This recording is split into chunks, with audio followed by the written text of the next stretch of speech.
নমস্কার বন্ধুরা, শ্রাবণী রান্নাঘরে আপনাদের সবাইকে স্বাগত জানিয়ে আমি আবারও একটা রান্নার ভিডিও নিয়ে আপনাদের সামনে চলে এসেছি।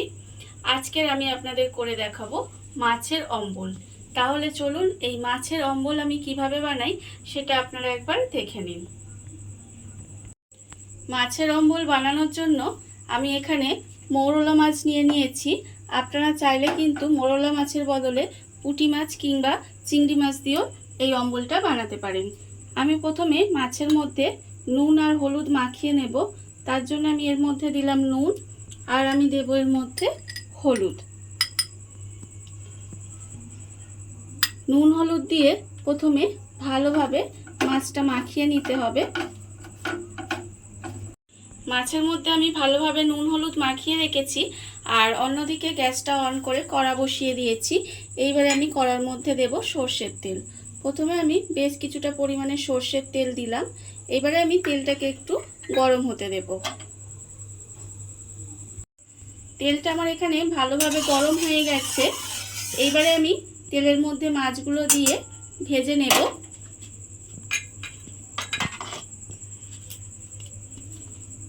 তেলের মধ্যে আমি মাছগুলো দিয়ে দিলাম। অল্প অল্প করে মাছ দেব, দিয়ে প্রথমে কিন্তু মাছগুলোকে একটু লাল করে ভেজে নিতে হবে।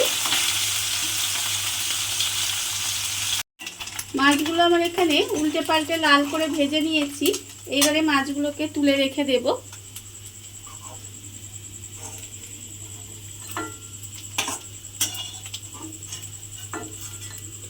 মাছগুলো আমি এখানে তুলে রেখে দিলাম। এবার আমায় আবারও কিন্তু ওই তেলের মধ্যে অল্প অল্প মাছ দিয়ে সমস্ত মাছগুলো আগে লাল করে ভেজে তুলে নিতে হবে। মাছগুলো আমি ভেজে তুলে রেখে দিয়েছি। এইবার আমি অম্বলটা বানাবো আর ওই মাছ ভাজার তেলের মধ্যেই আমি রান্নাটা করব। আপনারা চাইলে কিন্তু তেলটা পাল্টেও নিতে পারেন। এবারে আমি প্রথমে দেব অল্প একটু সর্ষে ফোড়ন দেব। সর্ষে ফোড়ন দিয়ে এইবারে আমি এর মধ্যে দেব সর্ষেটা একটু ফুটে উঠলে এর মধ্যে আমি দিয়ে দেব, এখানে আমি তেঁতুল গোলা জল রেখে দিয়েছি, সেই তেঁতুল গোলা জলটা কিন্তু আমি এর মধ্যে দিয়ে দিলাম। তেঁতুল গোলা জলটা দিয়ে এবার আমি এর মধ্যে দিয়ে দেব আন্দাজ মতো নুন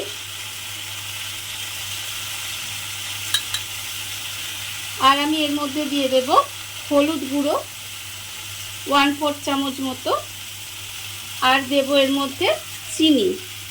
চিনি আমি দেব এখানে 1/2 চামচের মতো চিনি দেব। দিয়ে এবারে এটা একটু ফুটতে দিতে হবে। অম্বলটা আমার এখানে খুব ভালোভাবে ফুটে গেছে। এইবারে আমি এর মধ্যে দিয়ে দেব যে মোরলা মাছগুলো আমি এখানে লাল করে ভেজে রেখেছিলাম, সেই মাছগুলো কিন্তু আমি এই অম্বলের মধ্যে দিয়ে দিলাম। দিয়ে এবারে গ্যাসটা কমিয়ে একটু রান্না হতে দেব।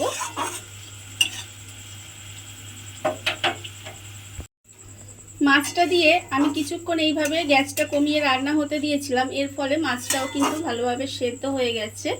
এইবারে আমার রান্নাটা প্রায় হয়েই এসেছে। নামানোর আগে আমি শুধু এর মধ্যে দিয়ে দেব একটু 5 ফোড়ন গুঁড়ো। অল্প সামান্য একটু 5 ফোড়ন গুঁড়ো এর মধ্যে দিয়ে দিলাম। দিয়ে এবারে খুব ভালোভাবে মিশিয়ে দিলাম। মিশিয়ে গ্যাসটা অফ করে দিলেই কিন্তু আমার মাছের অম্বল রেডি হয়ে যাবে।